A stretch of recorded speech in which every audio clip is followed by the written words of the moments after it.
Are you ready for a brand new story where you'll find yourself surrounded by mystery until the very end? We're embarking on a new journey in the foggy atmosphere of the town. The quiet frequency begins. Don't forget to subscribe for more stories like this. Happy listening and sweet dreams. No one in Greyhaven noticed when the sound began. That was the strange part. It wasn't loud. It didn't interrupt conversations or stop cars in the street. It slipped in quietly, like a memory you weren't sure belonged to you.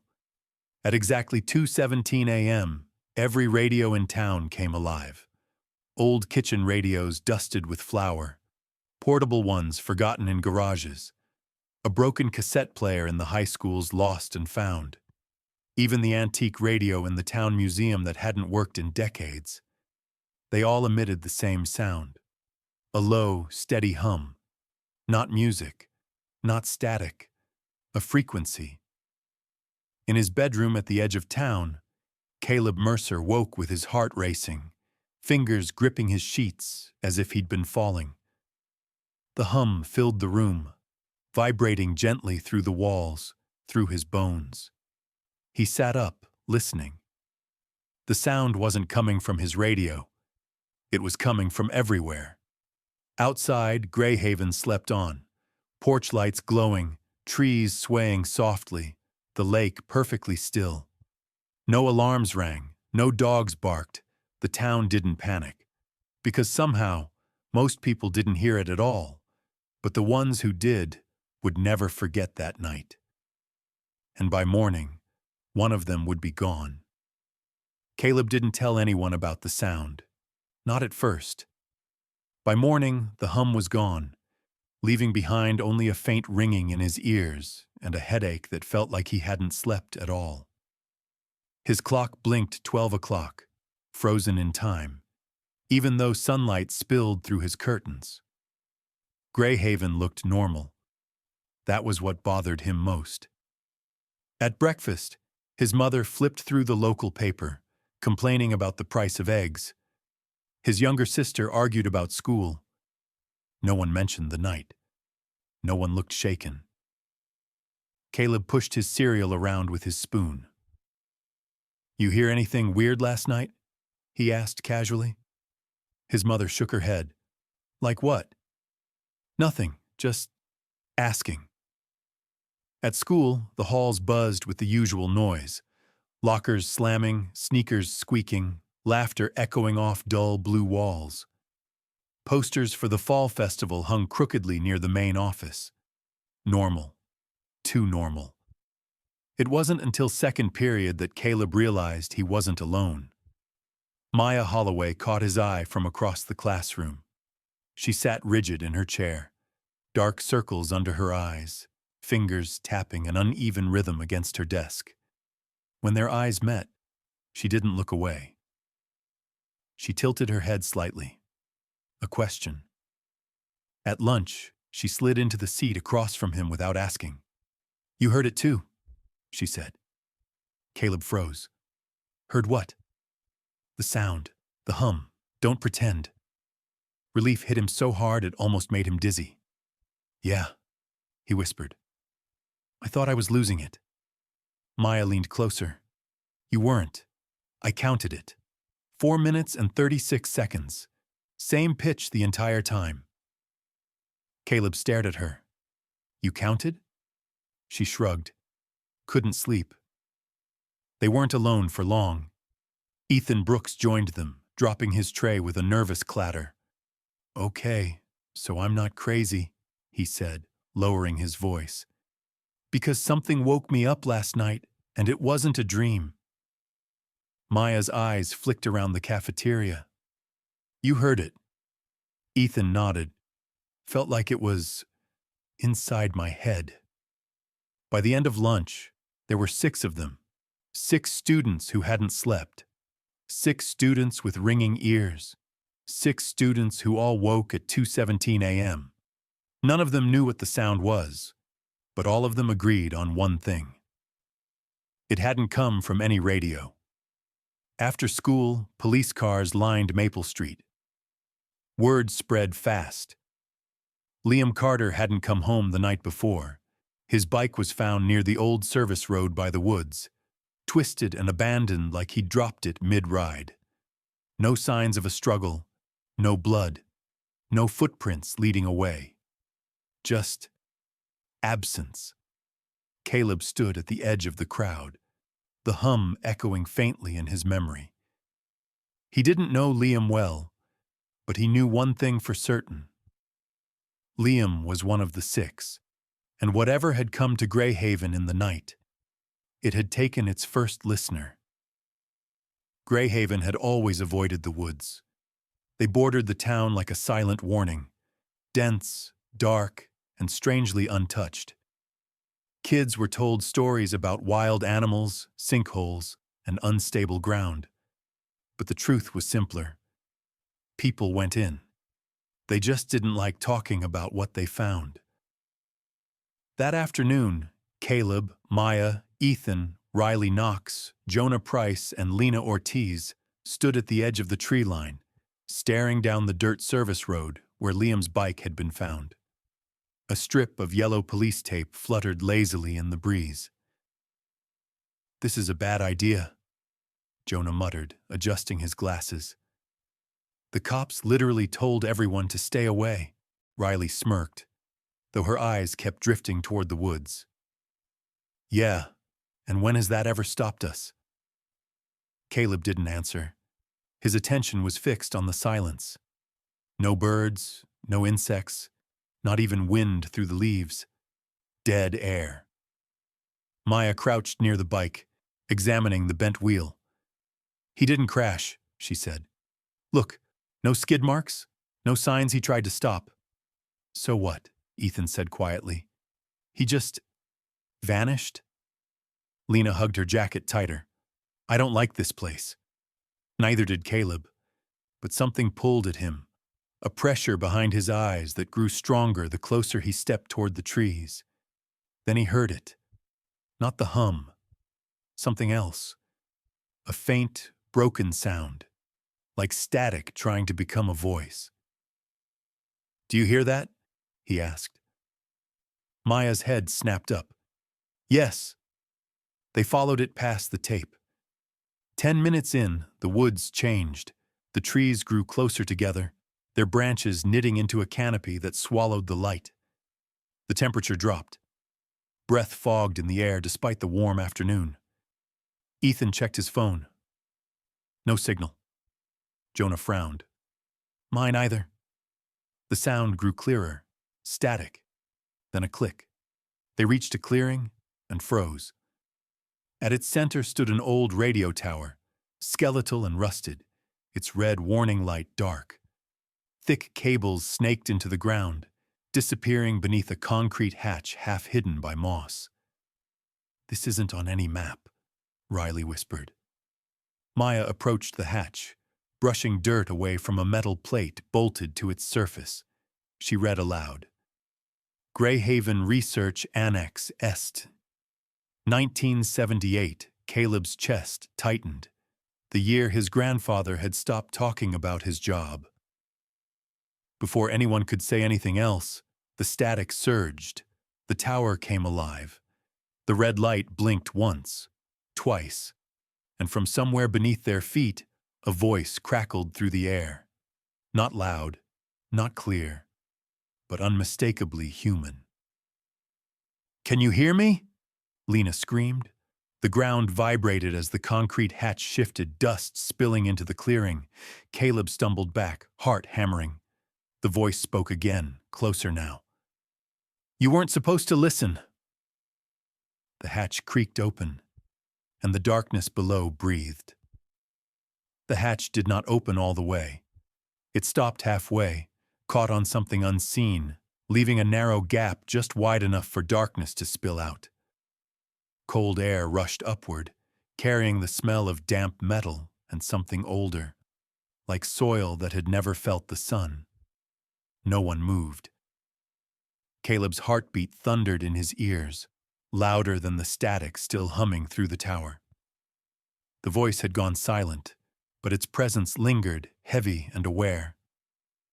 We should leave, Lena whispered. Right now. Riley shook her head slowly. Liam didn't get that choice. Maya knelt beside the opening, careful not to touch the metal. She pulled a small flashlight from her bag and shined it down into the gap. Concrete stairs descended into blackness, and on the first step, there was a footprint. Fresh. Wet. Caleb swallowed. That's his. No one asked how he knew. The static returned, softer this time, threading through the clearing like a living thing. Jonah backed away, eyes wide. This isn't just a tower. It's a receiver. For what? Ethan asked. Jonah's voice trembled. For something that answers back. The red light at the top of the tower flickered again. Once. Caleb felt it then. The pull. It wasn't physical. It wasn't a sound. It was a pressure inside his chest, like a memory trying to surface. He took a step forward without realizing it. Maya noticed immediately. Caleb, don't. He stopped at the edge of the opening, staring down into the stairwell. The darkness seemed deeper than it should have been, bending light inward. Then the hum changed. It sharpened. Words formed inside his mind, not heard, but understood. You already crossed once. Caleb staggered back. It's talking to me. The others froze. What do you mean once? Riley demanded. Before he could answer, the hatch lurched. Something moved below. Not footsteps, not breathing. A shift, like space itself adjusting. The flashlight beam flickered wildly as Maya dropped it. From the darkness, a shape pressed upward, just beneath the gap, stretching shadows into impossible angles. And then a hand emerged. Human. Too human. Its fingers were long and pale, trembling as they gripped the edge of the concrete step. Skin pulled tight, veins dark beneath it. Lena screamed again. Help me, a voice rasped. Caleb's blood ran cold, because he recognized it. It was Liam's voice, but it was wrong. It echoed twice, once from below, and once from the trees behind them. Run, Jonah shouted. They didn't hesitate. The forest exploded into motion as they bolted back toward the service road. Branches clawed at their arms, roots snagged their feet. Behind them, the static surged into a deafening roar. Caleb dared one last glance over his shoulder. The tower stood silent again. The hatch was closed, as if it had never opened at all, but carved into the dirt at the edge of the clearing, fresh and deep, were 3 words. You heard us, and far beneath Greyhaven, something smiled. Greyhaven pretended nothing had happened.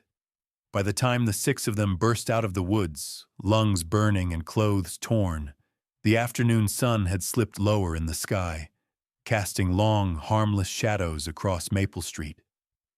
Police tape was gone. The bike was gone. Even the faint tire marks had been smoothed away, as if the town itself had decided the scene was inconvenient. No sirens, no questions, no urgency. Caleb slowed near the sidewalk, hands on his knees, fighting the urge to look back toward the tree line. The hum was gone again, but the pressure in his chest remained, steady and watchful. They know, Maya said quietly. Riley scoffed. Know what? That something's wrong, and they don't want us digging? Ethan glanced at the passing cars, neighbors waving, parents chatting, a delivery truck idling at the corner. Then why doesn't anyone remember hearing it? Maya met Caleb's eyes. Maybe they do. Maybe they just can't. They split up before anyone could notice them together for too long. It felt instinctive, like prey scattering. Caleb's grandfather was sitting on the porch when he got home. That alone was unsettling. Arthur Mercer rarely left his chair by the window, and when he did, It was never without his cane. Today he sat upright, hands folded, staring down the street as if waiting for something. "You went near the woods," Arthur said without looking at him. Caleb stopped short. "How did you—" "The air changes," his grandfather replied. "Did you hear it?" Caleb's mouth went dry. Arthur turned then. His eyes, sharp despite the years, locked onto Caleb's. "You heard the frequency." It wasn't a question. "You know about it," Caleb whispered. Arthur exhaled slowly. "I prayed you wouldn't." Inside, the house felt heavier than usual, as though the walls were listening. Arthur led him to the basement, past boxes of old tools and yellowed newspapers, to a locked metal cabinet Caleb had never been allowed to touch. The key shook slightly in Arthur's hand. Inside were files, photographs, cassette tapes labeled only with dates. Arthur lifted one photograph and placed it on the table. A group of people stood beneath the radio tower. Younger, nervous, and among them, Arthur himself. "Greyhaven Research Annex," Arthur said. "We told ourselves it was harmless, just sound, just waves." Caleb stared at the tower in the photo. "What did you really build?" Arthur's voice dropped. "A door." Across town, Maya was having her own reckoning. Her mother stood rigid in the kitchen, knuckles white around the counter as Maya repeated what she'd seen. When she finished, the room was silent except for the ticking clock. "You don't go near that place again," her mother said flatly. "You know about it," Maya pressed. Her mother's eyes flickered. "I know what it takes," she said, "and what it takes from you." That night, the hum returned. Softer than before. Closer. Radios stayed silent. The sound came from inside their heads. And this time it spoke only 3 words, shared by all 6, whispered at exactly 2:17 a.m. "Come back below." Sleep did not come easily after the call. Caleb lay awake, staring at the faint cracks in his ceiling as the words echoed again and again in his mind. "Come back below." It wasn't a command, it was an expectation. At school the next morning, Greyhaven felt thinner, as if something essential had been removed overnight. Teachers paused mid-sentence. Hallway lights flickered without reason. Every clock read a slightly different time. By lunch, the 6 of them had regrouped without speaking about it. They didn't need to. "We all heard it," Ethan said finally. Maya nodded. "Same words, same time." Jonah rubbed his temples. "That means it's synchronized. Targeted." "Or hungry," Riley muttered. Caleb swallowed. "My grandfather worked at the annex. He says it's a door." Lena stiffened. "A door to where?"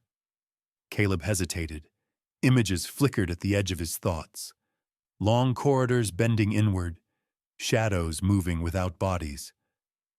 Somewhere that listens back. They decided to return that night. Not because they wanted to, because none of them believed the choice was really theirs. The woods were worse after dark.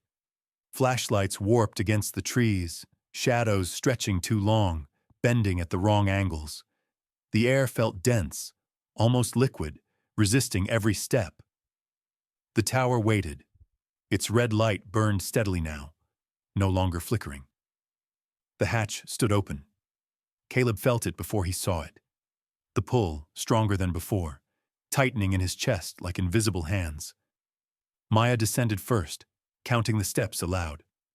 1, 2, 3.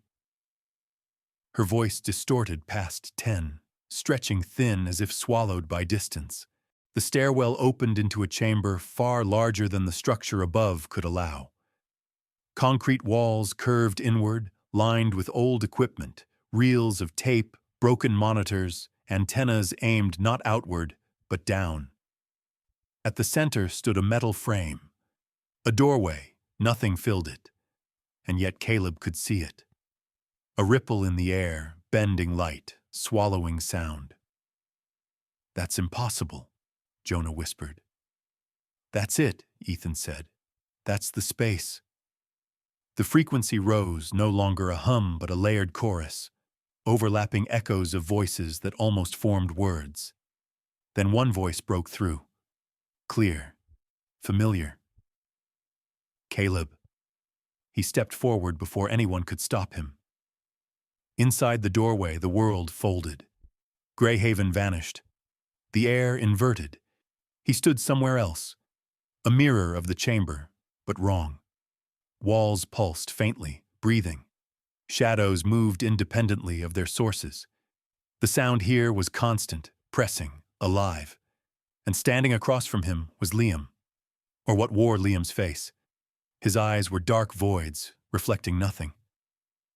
"You left me," the thing said gently. Caleb's knees shook. "We looked for you." Liam smiled. It was too wide. "You heard us," it said. "That means you belong." Behind Caleb, the doorway trembled. Maya screamed his name, and from deep within the space below, something vast shifted its attention. Listening, Caleb was thrown backward through the doorway. He hit the concrete hard, the air ripping from his lungs as the chamber snapped back into itself. The metal frame screamed, vibrating violently, and then the ripple vanished, as if the space had never been disturbed. Maya was on him instantly.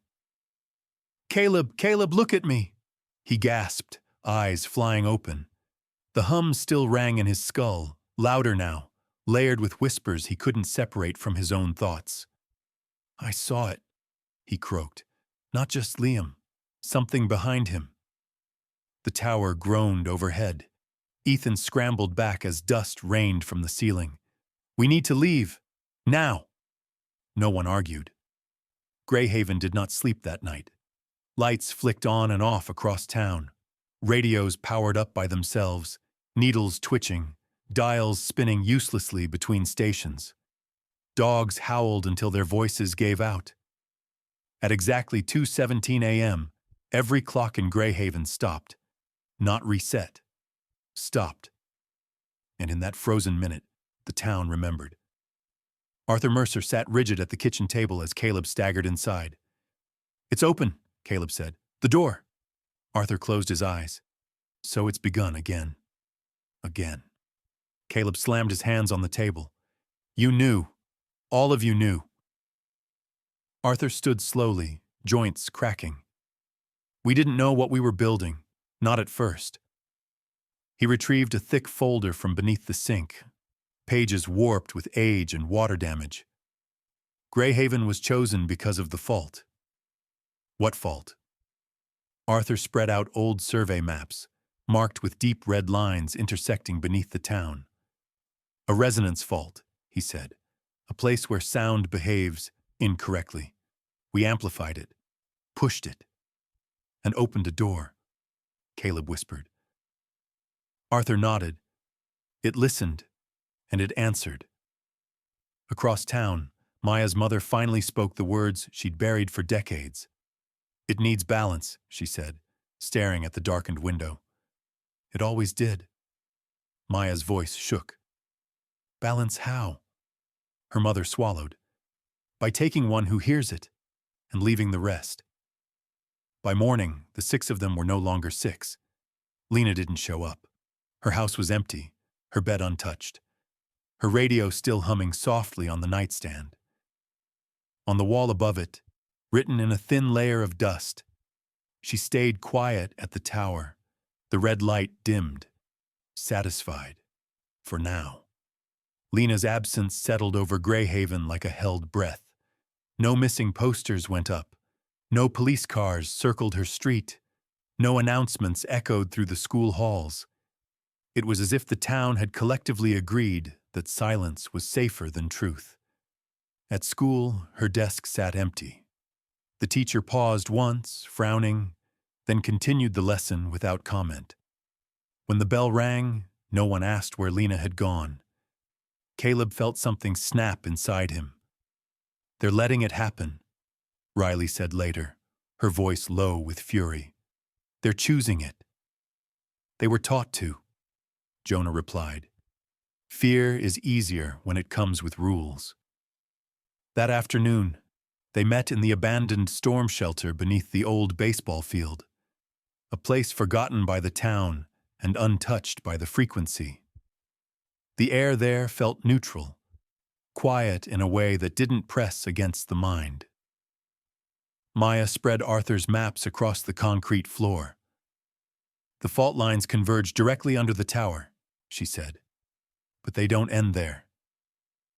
Caleb crouched beside her. They spread. Yes, Maya said, like veins. Ethan swallowed. So if the door opens fully, it won't stop with Greyhaven, Jonah finished. The realization hung heavy between them. This is why it chose us, Riley said slowly. Not just because we heard it, because we questioned it. Caleb closed his eyes. Images flickered. Liam's hollow gaze, Lena's empty room, the doorway breathing softly in the dark. We're not giving it another one, he said. Arthur Mercer arrived at dusk. He descended the shelter steps with effort, leaning heavily on his cane, his expression carved from regret. You don't understand what you're risking, he said. The last time we resisted, the signal escalated. Maya looked up. What happened? Arthur hesitated. The town lost 3 days. Caleb's blood ran cold. Lost. Erased, Arthur said. No memory, no record. People woke up older, bruised, grieving for things they couldn't remember. Silence followed. That's the cost of defiance, Arthur said softly. It punishes noise. Riley stood. Then we don't make noise. Arthur frowned. What are you suggesting? Maya's eyes sharpened. We starve it, she pointed to the maps. The frequency feeds on resonance, on synchronized listeners. If we disrupt the signal at the fault point, it can't stabilize the doorway. Jonah nodded slowly. Desynchronization. Interference. Arthur stared at them. That could tear the door open permanently. Or collapse it, Caleb said. The old man searched his grandson's face. And if it doesn't? Caleb didn't look away. Then it takes me. Maya grabbed his arm. No. It's already listening to me, he said. I can feel it. If someone has to anchor the interference, it has to be the one it hears the clearest. Arthur's shoulders sagged. I won't lose you to my mistake. You already lost others, Riley said quietly. Arthur closed his eyes, then he nodded. That night, Greyhaven's radios screamed. The hum rose into a violent shriek, glass vibrating, lights bursting in showers of sparks. The red light atop the tower blazed like a wound in the dark. The door was opening, and the ones who heard it were done staying quiet. Greyhaven fractured at sundown. Power lines hissed as electricity surged without pattern. Streetlights strobed in uneven rhythms, casting the town into slices of brightness and shadow. Radios wailed, not with sound, but with absence. Gaps where sound should have been, swallowing words before they formed. The tower burned red. Caleb felt the pull like a hook behind his ribs, dragging him forward with every step. The closer they got, the louder the pressure became. Not volume, but density. Thought itself felt heavier. They reached the clearing as the wind died. The hatch yawned open, wide now. Its concrete lip cracked like a broken tooth. From below rose a layered chorus, voices overlapping, desynchronized, searching for alignment. This is it, Maya said, breath shaking. Once we start, there's no reset. Jonah set the equipment down. Old speakers, jury-rigged transmitters, spools of copper wire scavenged from the annex. Interference won't sound like anything, he warned. If we hear it, we did it wrong. Caleb nodded and stepped to the edge. The doorway was no longer subtle. The air inside it folded inward, revealing a depth that bent perspective, a place that refused to settle into shape. "Caleb," Ethan said, voice breaking, "don't wait for us." "I won't," he said. "I'll listen." They began. The transmitters thrummed, not audibly, but with a vibration that set Caleb's teeth on edge. The chorus below faltered, threads slipping out of phase. The tower screamed. The red light burst. From the doorway, figures pressed forward, shadows wearing faces, memories stitched into bodies that didn't quite hold them. Liam stood among them, and Lena, not whole, not gone. "Stop," the space said, finally revealing its true voice, vast, layered, intimate. "You disrupt what keeps you." Caleb stepped forward, pain lancing through his skull. "You don't keep us," he said. "You consume us." The pressure spiked. The space leaned closer. "Anchor," it whispered. Caleb understood. The door needed a listener. Someone to hold the signal steady. Someone to stay. He turned back to Maya, to Riley, to Jonah and Ethan. "When it collapses," he said softly, "don't remember me the way it wants you to." Maya shook her head, tears cutting clean lines down her face. "You're not staying." He smiled, small, real. "I already crossed once." Caleb stepped into the doorway. The interference surged. The chorus shattered into silence. The space screamed, not in rage but in loss, as its structure unraveled, folding inward, devouring itself. Liam reached for Caleb. So did Lena. And for a moment, just one, Caleb felt hands that were warm. Then the door collapsed. The tower went dark. Greyhaven fell quiet. When the sun rose, the woods were ordinary again. The hatch was sealed. The tower stood cold and empty. 5 teenagers stood where there had once been 6. Greyhaven never spoke about the night the signal died. There were no memorials, no plaques, no official reports filed away in town hall drawers. The radio tower was dismantled within weeks, its pieces hauled off before anyone could ask where they were going. By spring, grass had grown over the clearing, soft and unremarkable. The town survived by forgetting. Most people remembered the season only as a blur. Headaches, broken sleep, a strange sense of relief they couldn't explain. Parents sensed loss without knowing its shape. Teachers paused at empty desks without recalling whose name belonged there. But 5 of them remembered. They always would. Maya kept the maps. She stored them in a weatherproof box beneath her bed, folded carefully, red fault lines still bleeding through the paper. Sometimes, late at night, she traced them with her finger, stopping where they converged, where a door had once existed. She never tuned a radio anymore. Jonah went to college early. He studied physics, then changed his major twice before settling on acoustics. Certain frequencies made his hands shake. Others made his chest ache with a familiarity he refused to name. He published nothing about Greyhaven. Some data should remain theoretical. Riley left the day after graduation. She drove until the town disappeared in her rearview mirror, music off, windows down. Silence felt earned now, something fragile that could be broken if mishandled. She never looked back. Ethan stayed, someone had to.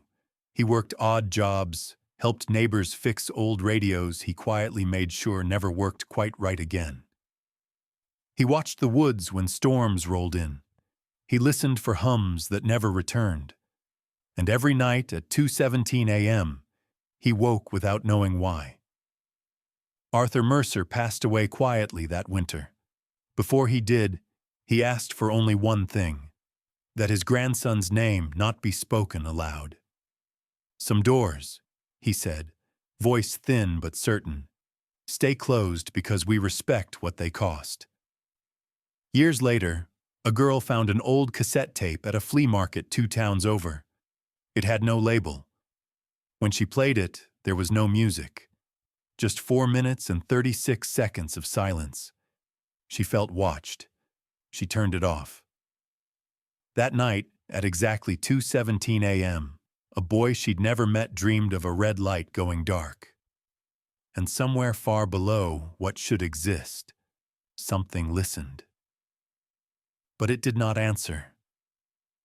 Thanks for listening to the story, Mystery Hunters. Good night and sweet dreams.